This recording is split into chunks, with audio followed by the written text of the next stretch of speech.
Hi, welcome to the Ambient iPad. In this video, I'm going to do a review and a demonstration of the Fender American Original 60s Precision Bass. This line of basses from Fender is meant to evoke and emulate specific time periods in Fender bass history, in this case the 1960s. They also make a 50s precision bass, a 60s jazz bass, and a 70s jazz bass.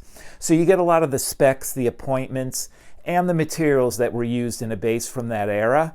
So we've got a alder body. I got the Lake Placid blue finish, and I apologize for any reflections from the lights that you might see. The finish is a lacquer finish, so it's a little bit more fragile than a modern poly finish, and it's very sensitive to temperature changes. The neck is maple. It's also lacquered. A lot of times with a maple neck that's lacquered, actually any neck that's lacquered, it can be a little sticky, but I'm not finding that to be an issue with this bass at all. The fingerboard is rosewood. We've got clay dots and vintage high frets.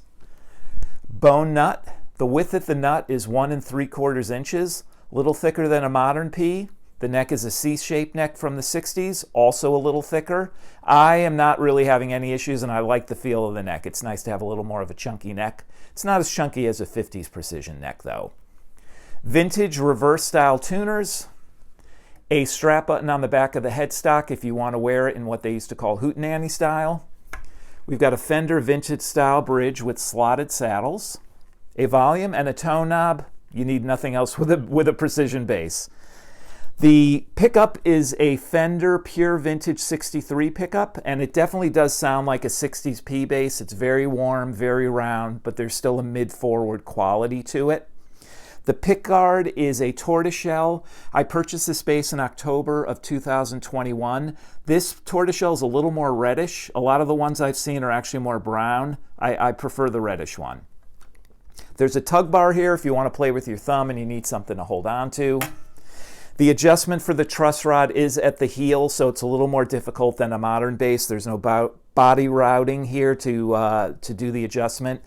You can get in there by loosening the neck, taking off the pickguard. You can get in there with a slotted screwdriver or a tool that you use to open a paint can. Those work as well. This is not the bass to practice adjusting truss rods on, so if you're not comfortable with doing a setup or a truss rod adjustment, I would not start with a bass like this to learn. So, I purchased this bass recently. I bought it from Sweetwater. The reason being I like Sweetwater is they have pictures of all the basses they have in stock and the weights. I'm very sensitive to weight, and I wanted something that was lighter. This bass is 8.5 pounds. That's on the lighter side for a precision bass. Very well balanced, feels nice and light, no complaints there. From a price perspective, the street price of these basses is around $2,000. You can definitely get a deal online or by talking to a dealer. That's what I did. This fits kind of in a nice place in the Fender lineup. It's a US-made bass. You go one step below this and you're into the American Professional 2 series, which is a great modern P bass. No complaints there. They're really, really fantastic basses. Going above this, you're in the $4,000 to $5,000 and above range with a custom shop bass. I've played a bunch of custom shop basses. Most of them in the wild are relic, and I'm not really interested in that. So this really has a great feel and sound that reminds me of a custom shop bass, so you get into that ballpark without having to pay those prices.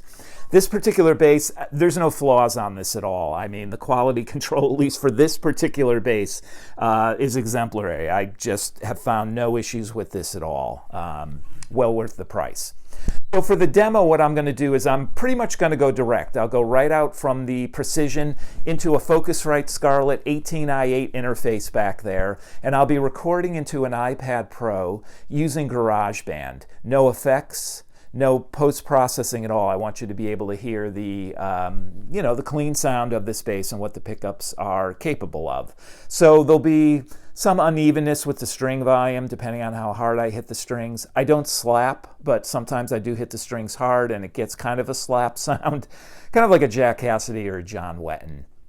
What I'll do for the first part of the demonstration is I'm going to keep the volume wide open. I'll start with the tone wide open at 100%, then I'll go down to 75%, then 50%, then 25%, and then I'll turn the tone completely off, and I'll finish that part of the demo by having the tone completely on. I'll have labels on the video here so you can see where the tone knob is at. For the second part of the demonstration, I'm just going to do a jam. I'll have the volume and the tone completely wide open. I'll try to play in different parts of the bass so you can hear differences there, closer to the bridge, closer to the neck, because you can change the sound in that way. Even though it's just a split coil pickup, it's not active and you only have the two knobs, it is capable of a lot of great sounds. Well, thanks for watching, thanks for listening, and let's get on with the demo.